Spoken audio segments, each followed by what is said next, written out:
All right, I'm not gonna lie to y'all. I already made this video and I'm re-recording it because I didn't like the first one that I made that much. And so we are going to talk about the Golden State Warriors losing by 51 points to the Memphis Grizzlies tonight. Embarrassing might be an understatement, to be totally honest. I mean, just they were down 30 something, 31 at halftime, 31 at half, down 50 at the end of the third quarter. Way to start off the Dennis Schroeder era. I mean, just disastrous by the Warriors. I don't know how else you describe tonight's game. It was terrible. And it also kind of exposed the biggest issues for this team that they're going to have if they want to compete at a top level in Western Conference, and why I'm really skeptical of their ability to compete. I like the Schroeder addition. I do. Tonight's game was bad, but I do think that there is some progress to the Schroeder addition. But I got some real concerns about this team still. Before we up it, if you haven't already, make sure you hit that subscribe button. Help me push towards the 2,000 subscriber mark on the channel. Uploading every single day, multiple NBA videos a day. Would really appreciate it if y'all do subscribe. Without further ado, let's hop right into it and let's discuss. So first things first. A bit of an outlier shooting night for the Warriors. Yes, they're not going to lose. When you lose by 51 points, it's an outlier, 100%, right? Like 36%, 33% from three. They get out rebounded by 24, which, by the way, rebounding can be an issue for this team at times. They've actually been a decent rebounding team overall this year.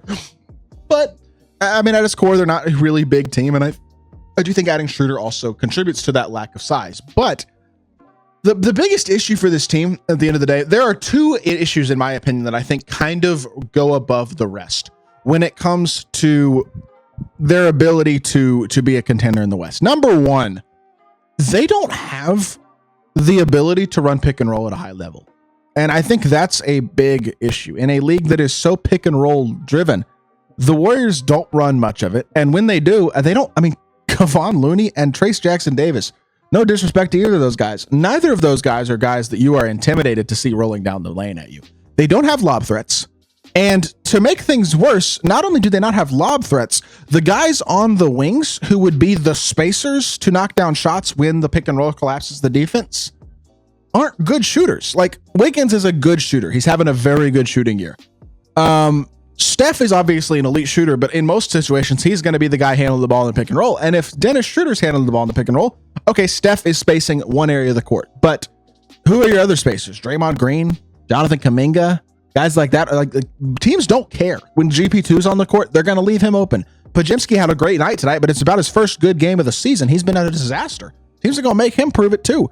Like, you're basically a team that is not elite spaced and doesn't really run the most standard and effective form of offense that is run around the NBA these days.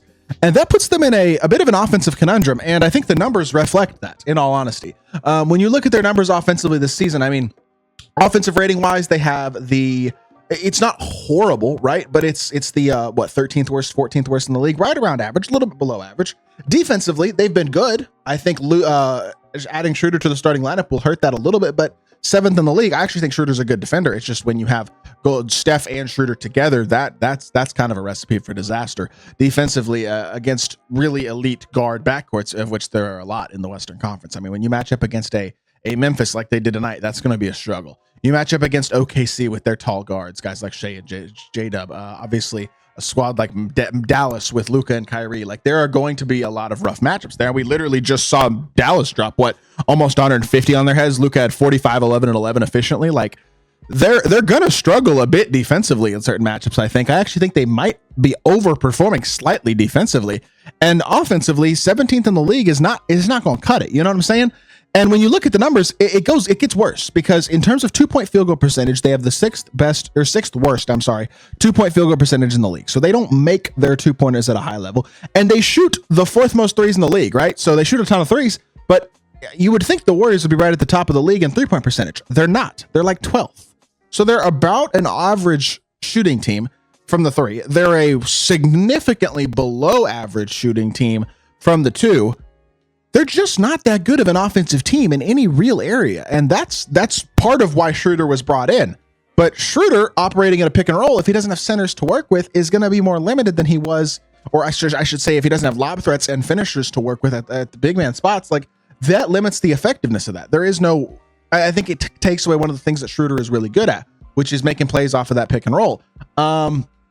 I just think that the offense isn't good enough and the defense isn't going to be good enough as the season progresses to sustain the mediocre to sometimes bad offense. And when you look at the numbers this season, I mean, the idea of bringing Schroeder in was to provide Steph with help. And in theory, it's a good idea. And I actually do think it's a good idea offensively because the Warriors are 19.4 points per 100 possessions better with Steph on the court than off the court, which is a very, very, very large gap, right at the very top of the league, of course.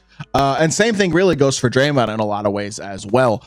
Adding Schroeder gives you another ball handler whose minutes you can stagger with Steph in a way that, I mean, Podziemski's been a kind of a disaster this year, offensively and defensively. He hasn't been great, but offensively, especially, just having a super inefficient season.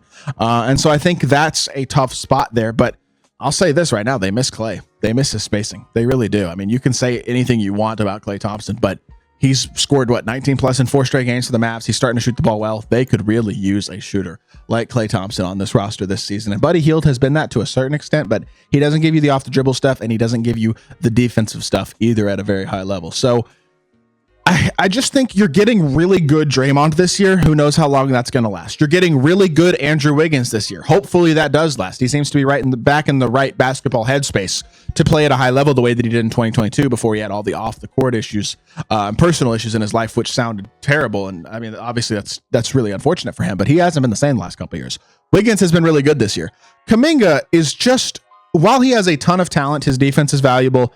His athletic ability and energy is valuable. I just wish he would shoot the 3-ball higher at a higher percentage. Like, that's another big concern for me with this team, is that Kuminga isn't really a huge net positive because offensively he can kind of just be a guy who's there and a guy who limits spacing at times when he's not moving off the ball, when he doesn't have the ball in his hands. And with the ball in his hands, he's a little bit too one-dimensional.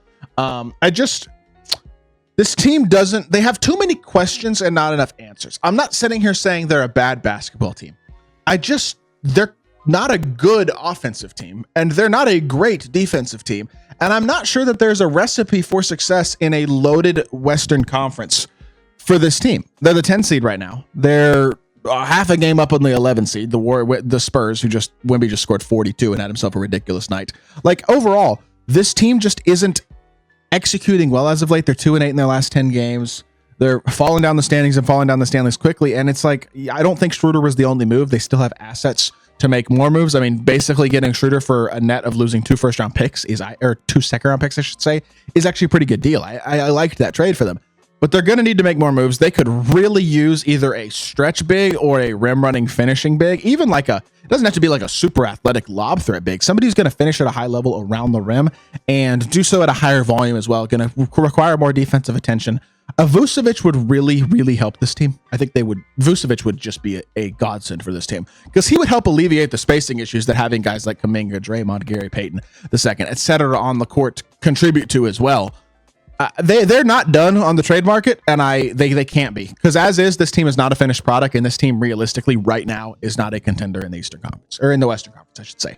It's just plain and simple the truth. And so things are going to have to change in Golden State for this team to be a real contender, and I'm not sure they totally have it in them this season, but on their good nights, they look really good still. So you can't count them out. It's hard to count out Steph Curry and Draymond Green, I will say that, but as of right now, it ain't looking too promising. That is what I will say. I hope y'all did enjoy the video. If you did, make sure you hit that like button, leave a comment, and subscribe. I'll be back with more NBA content very, very soon. I appreciate y'all. Peace.